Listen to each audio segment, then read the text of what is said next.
Muy buenas tardes para todos, mi nombre es Luigi de Castelli, sean bienvenidos a un nuevo programa de Hablemos Sin Saber. Hoy, miércoles 10 de septiembre, tenemos una edición muy especial en la que vamos a desentrañar algunas de las fake news más impactantes de la historia argentina. Les prometo que lo que se viene es una tarde de análisis que no se van a querer perder. Pero para llevar a cabo este programa no me encuentro solo, cuento con un equipo de lujo y para profundizar en esta problemática me encuentro con Irina Sobrecasas. Hola Iri, ¿cómo estás? Hola Luigi, ¿cómo estás? ¿Todo bien acá? Bueno, me alegro. También está con nosotros Ludmila Robeli. Hola, Ludmi. Hola Luigi, ¿cómo están? ¿Cómo van chicos? ¿Todo bien? Y para completar este trío de periodistas, también se une al equipo Luca Perafán. Hola, Luca, ¿cómo estás? ¿Qué haces, Luigi? ¿Todo bien? Bien, todo tranquilo. Y por último, pero no menos importante, regresando de un merecido descanso, le damos la bienvenida a Tomás Leiza. ¿Cómo andas, Tommy? ¿Cómo andas, Luigi? ¿Todo tranqui? Acá Bien. andamos. Antes de arrancar con el análisis, les quiero recordar que contamos con un nuevo Instagram, Hablemos Sin Saber, en el cual pueden comentar para unirse a la charla en vivo. Y además tenemos nuestro hashtag de Twitter, hashtag Hablemos Sin Saber. Y ahora sí, podemos dar inicio al análisis del programa y para eso me gustaría que Irina nos cuente un poco sobre la fake news que surgió durante el gobierno de Néstor y Cristina de los jubilados. Bueno, la frase que se hizo fake news en su momento fue los jubilados se morían de hambre. Se hizo muy popular en Argentina durante los gobiernos de Néstor y Cristina Kirchner. Se usaba para decir que los jubilados no les alcanzaba la plata para vivir con dignidad. En 2008 se sancionó la ley de movilidad jubilatoria, que es la ley 26.417. La idea era que la jubilación se ajustara automáticamente 2 veces al año, en marzo y en septiembre, para que no perdiera valor por la inflación. La fórmula de ajuste tenía en cuenta la recaudación del ANSES y la variación de los salarios. A pesar de esta ley, el debate sobre el poder de compra de los jubilados era bastante intenso. Algunos decían que el ajuste no le ganaba a la inflación real, por lo que los jubilados seguían perdiendo plata. Por otro lado, otros señalaban que en comparación con los años 90, la jubilación mínima sí había recuperado bastante valor. Además de la ley, se hicieron otras cosas importantes, como en el 2008 se nacionalizaron los fondos de la AFGP, que es las administradoras de fondos de jubilación y pensiones, y se creó el Fondo de Garantía de Sustentabilidad para administrar esa plata. También se implementaron las moratorias prevencionales, que fueron súper importantes. Permitió que muchísimas personas que no habían completado los 30 años de aporte pudieran jubilarse igual. Esto amplió la cantidad de jubilados de una forma enorme, pero también generó una discusión sobre si el sistema podía mantenerse a lo largo del plazo.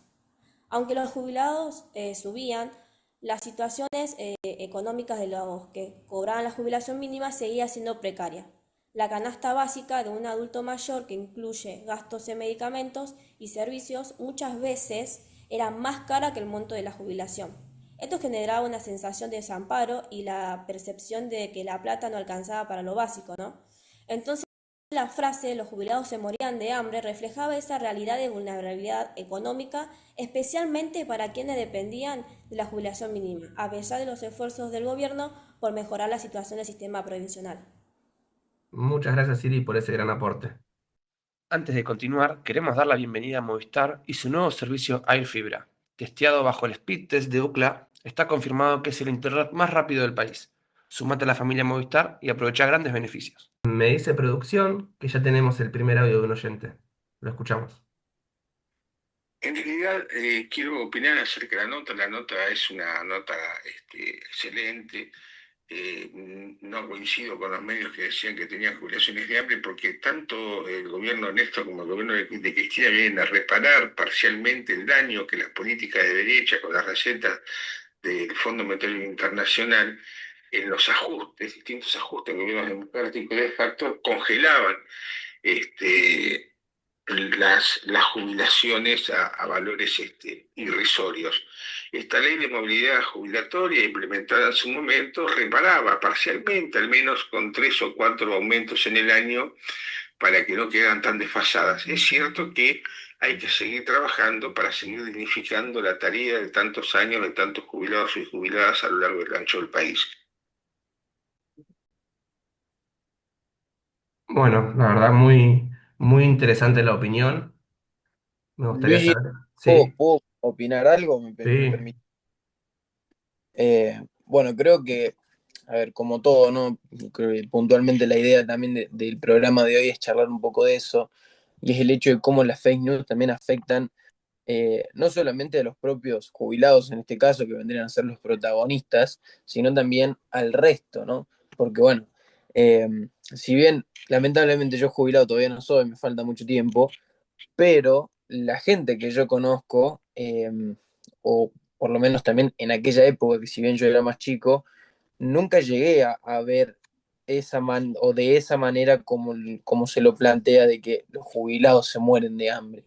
Obviamente creo, por supuesto, que como todo depende qué jubilado sea, de qué sea el jubilado y sucesivamente los distintos motivos para que el sueldo alcance o no. Ahora, volvemos a lo mismo.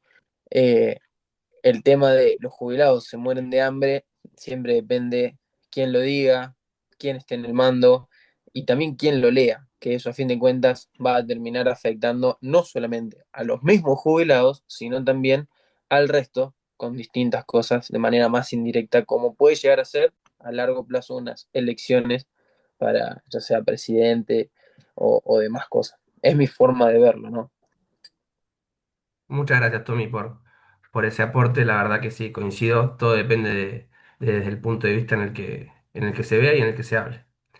Y ahora, enlazando con estos temas que impactan directamente en la gente, le quiero dar el micrófono a Ludmi. Ella nos va a contar un poco sobre unas noticias que generaron un gran revuelo, como fue el supuesto cierre de la famosa fábrica de galletitas Don Satur.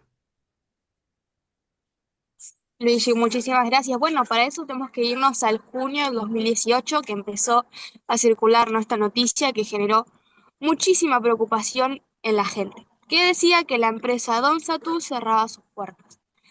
Todos conocemos la marca, es parte de la mesa familiar argentina, es uno de sus clásicos bizcochitos, galletitas, así que la idea de que desapareciera causó un fuerte impacto, ¿no?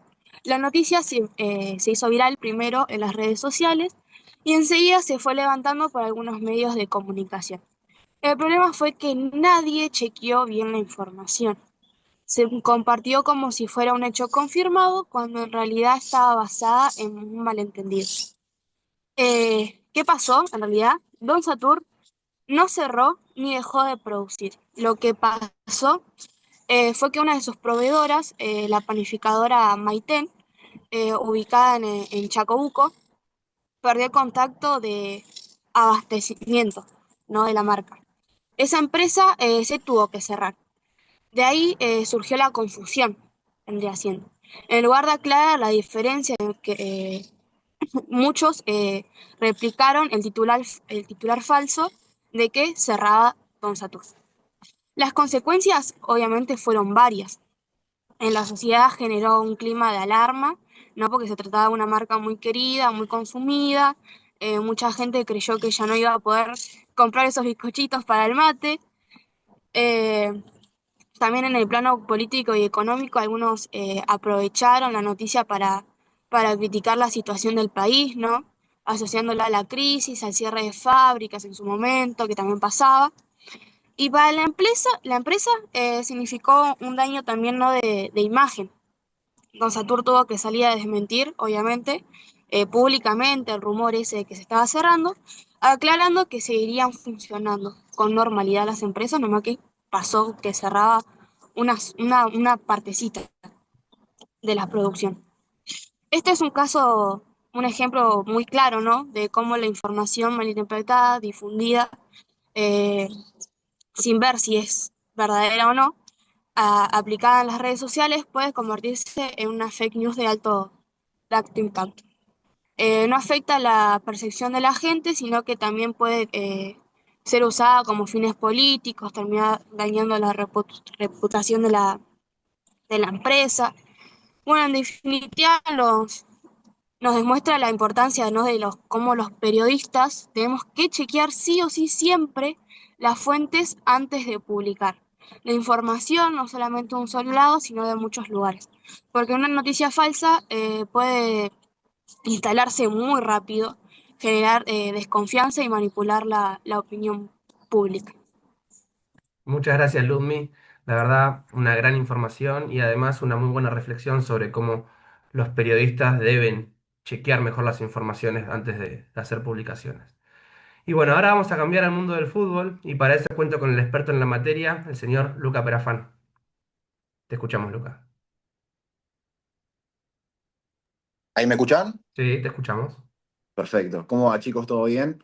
Bueno, me tocó un tema de lleno que me toca mucho a mí por el simple hecho de que soy hincha un poquito de Boca. Es una noticia que trascendió en el año 2023, en el mes de noviembre, donde se lo acercaba a Martín Palermo como para ser nuevo director técnico de Boca. Esto trascendió porque había una entrevista con Martín y otro periodista por el simple hecho de decir voy a ser director técnico de Boca.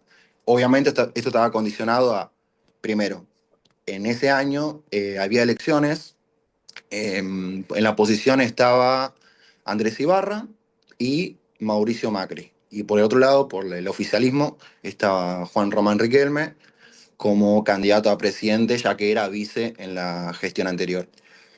Por la oposición, lo que más marcaban ellos era, primero, construir una cancha nueva con muchísima más capacidad, traer jugadores de jerarquía y también poner como bandera traer a Martín Palermo como nuevo DT de Boca. Eh, Pasaron las elecciones y demás. Juan Román Riquelme fue el que ganó por amplio margen de diferencia, a la que Román puso como DT en ese año a Jorge Almirón. Llegaron a un equipo muy irregular, a la que llegaron a la final con muchos partidos ganando por penales, siendo el Chiquito Romero el ídolo de Boca, imagínate. Llegando a la final, perdiendo la final el bendito 4 de noviembre del 2024, destituido a Jorge Almirón y Martín Palermo seguía dirigiendo en el Calamar, o sea, en Platense. Con Platense llega a la final, llega todo bien, pierde la final. Pero ¿qué pasa? Se le da más mérito a Palermo por haber llegado hasta la final con un equipo mucho más poco económicamente hablando, a comparación con Boca. Pero nada, en esa comparativa perdió Jorge Almirón y perdió Juan Román Riquelme por no haber contratado a Martín Palermo. Yo hablando desde el ámbito del hincha, me hubiese gustado mucho verlo a Martín como DT, más que nada no por la táctica o la estadística o la formación que ponga, sino también por la ilusión que genera Martín por todas las alegrías que nos dieron. Nada, esto fue una fake news. Para mí, más que nada fue un rumor y también se lo puede considerar un deseo como hincha de Boca al que soy, obviamente. Bueno, muchas gracias, Luca. Sí, la verdad me Creo que imagino la... igual, perdón que te interrumpa, No, no Luchi, pasa pero nada. creo que el mundo Boca es probablemente en Argentina uno de uno de los lugares con más fake news de todo el planeta directamente. 24/7 de rumores. Sí, sí. Sí, sí. Hay muchas frases, la famosa frase del humo, mismo la famosa frase de nuestro querido La Torre. El Eh, cabaret. siempre fue un quilombo el mundo Boca. Y si me dejan dar una opinión así chiquitita, chiquitita, Todo lo que eh, quieras. creo que lo que vos contaste, Luca, también demuestra mucho el ego y la personalidad tan marcada y errónea por muchas ocasiones que tiene Riquelme por no saber justamente dejar un poco el orgullo de lado y realmente Exacto. priorizar el club y haber hecho, como bien dijiste, de poner a Almirón en vez de a Palermo por simplemente no poder llevarse bien. Pero bueno, es un detallito que se En la viene. cabeza de cada persona, claro, ahí no podemos hacer nada ya. Sí, en eso del ego entra también los mercados de pases, el consejo de fútbol. Entra todo. Si no eras amigo de Creo, Riquelme, no creo jugabas. creo que la gestión de Riquelme en estos 2 años que lleva, porque ni siquiera lleva 2 años todavía como presidente, está para hacer un programa aparte, dedicarle un programa entero Tal aparte. cual, Pero tal bueno, cual. ya sabes, 2 horas mínimo. más o Que no puedo. Bueno, menos. producción me dice que tenemos el segundo audio disponible. Lo escuchamos. Hola chicos, buenas tardes. Quería acotar, ya que están hablando sobre las noticias falsas, me gustaría recordar una que fue muy emblemática para mí, una que tuve que vivir en carne y hueso cuando solo era una preadolescente y ver cómo mediante los medios de comunicación masivos de nuestro país decían que, nos hacían creer que estábamos ganando la guerra de Malvinas, cuando estaba pasando todo lo contrario. La gente se ilusionaba por las calles porque la Argentina estaba ganando y al final eran todos mentiras. Los pobres chicos soldados morían una gran tristeza, una gran tristeza. Muchas gracias chicos por permitirme recordar esto. Les mando un beso grande. Y soy Andrea, me olvidé de decirle. Bueno, muchas gracias Andrea por escucharnos y recordar algo tan... Qué temita ese, ¿no? Sí, Pero creo, esa podría, pregunto, es como una consulta general a ver qué opinan ustedes. ¿Podría considerarse la mayor fake news de la historia argentina? sí. Por el contexto y lo que significó. Para mí sí, porque todos los diarios salían a decir que estábamos ganando la guerra. A ver, igual depende también, volvemos a lo mismo. Siempre, más cuando tiene que ver o involucre en algún punto la política, depende quién lo diga y quién lo vea. A ver, supuestamente, ¿no? Hoy por hoy ya es complicado saberlo si era real o no. Hubo un momento donde sí, realmente estábamos ganando la guerra, pero por una cuestión lógica, por una cuestión eh, física, si así lo quieres decir, el ejército británico superó al argentino y la tortilla se dio vuelta. Ahora, el hecho de mantener esa verdad que ya no era, o cuando ya se convirtió en mentira, mantenerla, el hecho de que estábamos ganando, seguíamos ganando, sí claramente demuestra esa, entre comillas, táctica política que se intentó hacer en su momento de la junta militar y de la gente que estaba al mando en nuestro país para tratar de cambiar un poco su idea, que a fin de cuentas le terminó saliendo el tiro por la culata, ¿no? Eh, pero bueno, creo que también, como nos comentaba Andrea en el audio, para la gente de ese entonces habrá sido chocante también, mismo para las familias que tenían, valga la redundancia, familias allá, ¿no? Porque creo que es fácil también ponerse, o fácil, intentar entender, estar en los zapatos de esas personas, decir, che, mi hijo, mi primo, mi hermano, mi amigo, mi lo que sea, está allá pasando frío, arriesgando su vida, pero yo estoy viendo que estamos ganando, quiere decir que estamos bien y que es probable que vuelva, y después te enterás que lamentablemente no es así, que estábamos abajo, que veníamos perdiendo gente, y ahí es donde todo se da vuelta y es justamente, por eso digo que para mí, en mi consideración, puede ser probablemente la fake news más grande e importante de la historia argentina, por justamente todo el contexto y lo que realmente significó y afectó a la población argentina, no solo en ese entonces, sino a día de hoy sigue pasando. Sí, exactamente. Y encima se notó mucho también, más allá de la fake news, todo el esfuerzo que hizo el gobierno para seguir estando en el poder. Porque la guerra se da después de la eliminación en el Mundial y la baja imagen positiva que tenían. Necesitaban intentar ganar la guerra para poder seguir estando en el poder. Y ahí fue cuando cometen el error. El 82 no fue un buen año en No, general, no, para nada.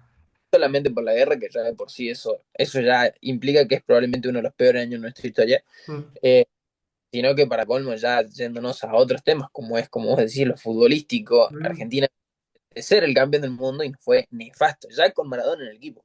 Pero bueno, creo que si bien no tienen que ver una cosa con la otra, a pesar de que 4 años después se terminan juntando de manera indirecta, no fue un buen año para el país y el gobierno no supo manejarlo en ningún punto de buena manera.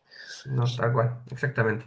Y bueno, hace unos minutos nada más hablábamos de fútbol de la mano de Luca. Y bueno, y ya que estoy en eso, me gustaría recordar un hecho muy conocido también, como lo fue el gol fantasma.